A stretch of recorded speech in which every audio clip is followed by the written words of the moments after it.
전립선을 위해서 하지 말아야 될 거 3가지를 말씀을 드린다면 술, 담배 끊으시고 운동을 규칙적으로 그것만 잘 지켜주시면 음식은 적당하게 잘 조절해서 드시면 될 것 같습니다. 전립선은 앞에 서 있는 이제 분비샘인데 어디 앞에 서 있냐면 요도 나오는 그 앞쪽에 서 있습니다. 남성의 생식 기능에 굉장히 중요한 역할을 하는 장기이고요. 그게 남성 호르몬의 영향을 받다 보니까 나이가 들면서 남성 호르몬의 영향으로 그게 점점점 커집니다.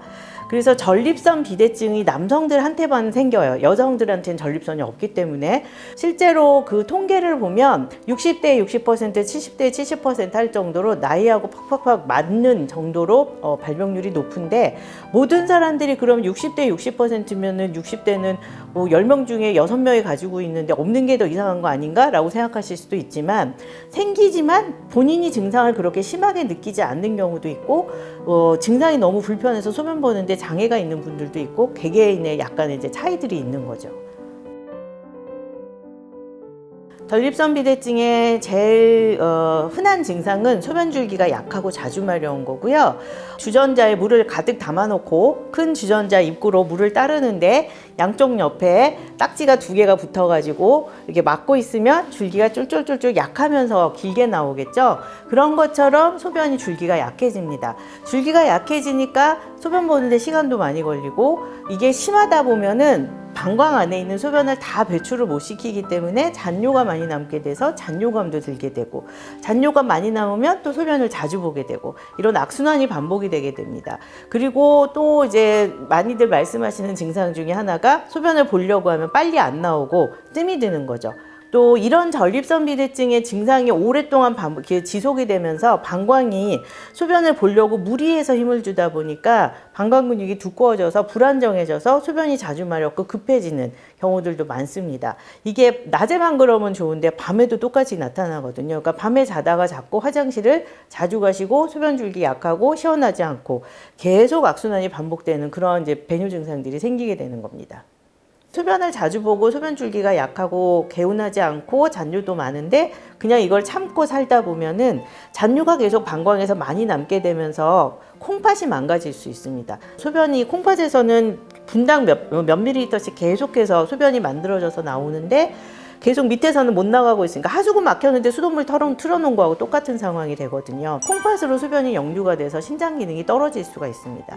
그래서 전립선 비대증은 꼭 치료를 하시는 게 좋습니다. 일단은 첫 번째가 약물 치료고요. 그러니까 이 약물 치료라고 하는 것이 전립선을 줄이는 약도 있고 소변을 쉽게 잘 보게 해주는 약도 있거든요. 그 상황에 따라서 이제 선택을 해서 약을 쓰거나 아니면 2가지를 겹쳐서 같이 쓰기도 하고 약은 먹으면 얼마나 오래 먹어야 되느냐 약을 먹는다고 해서 전립선이 확 줄어드는 게 아니기 때문에 정해진 기간은 없습니다. 그러니까 꾸준하게 몇 년 동안 복용하는 혈압약처럼 조절해서 복용하는 게 거의 대부분이고 효과가 있으면 그렇게 하시면 되지만 약을 오래 먹지 못하거나 약에 부작용이 있거나 할 때에는 차라리 수술하는 게 낫고 근본적인 것은 전립선 비대증은 이제 수술을 하는 게 가장 근본적인 치료이기는 하죠. 수술을 하면은 완치할 수 있고 그리고 약을 드셔도 어떻게 보면은 완치에 가깝게 치료를 할 수는 있습니다. 남성 호르몬의 작용이 왕성하신 분들은 전립선이 되게 잘 자라거든요. 10년 전에 전립선 수술을 했는데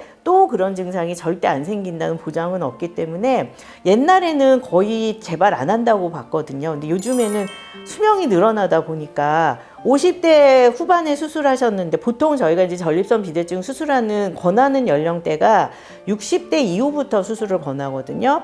60대 초반에 수술을 했다고 하면 10년 지나면 70대인데 70이면 우리나라 평균 수명에서는 아직도 10년 이상이 남아있는 나이입니다. 그래서 또 생길 수도 있다는 건 염두에 두셔야 되지만 그 확률이 100%가 아니기 때문에 재발할 거 걱정해서 그럼 더 키웠다 해야지 그거는 절대 안 됩니다. 증상이 있을 때는 필요하시면 수술을 해야 될 단계라면 수술을 하시는 게 맞는 거죠. 네. 전립선 비대증에 특화된 운동은 사실 별로 없고요. 대사증후군이 있는 분들이 전립선 비대증이 더 호발한다고 되어 있거든요. 그러니까 대사증후군이라는 게 복부비명, 고혈압, 고지혈증, 당뇨 이런 것들이 있는 거잖아요. 그래서 이것들을 치료하려면 어떻게 해야 돼요? 운동을 하는 게 되게 도움이 많이 되죠. 그러니까 운동을 하면서 꾸준히 건강관리를 해주시면 전립선 비대증이 생기게 하는 것을 최대한 그 위험도를 낮출 수가 있다는 그런 이제 장점은 있습니다. 특히 안 좋은 거는 제일 최악의 조합은 삼겹살에 김치찌개인 거죠. 짜고 국물 많고 기름 많고 많이 드시고 거기다 소주 한 잔 걸치면 아주 딱인데 건강엔 그닥 좋지 않잖아요. 그러니까 세상에 맛있으면서 건강에 좋은 음식은 없는 것 같아요. 그렇지만 그렇다고 우리가 맛없는 것만 먹고 살 수는 없어요. 적당하게 드시고 이런 걸 드실 때 그걸 중화시킬 수 있는, 그리고 배출을 많이 시킬 수 있는 야채를 많이 드시면 됩니다. 그래서 미나리, 상추 이런 거 많이 드시되 대신에 쌈장은 너무 많이 치지 마시고요.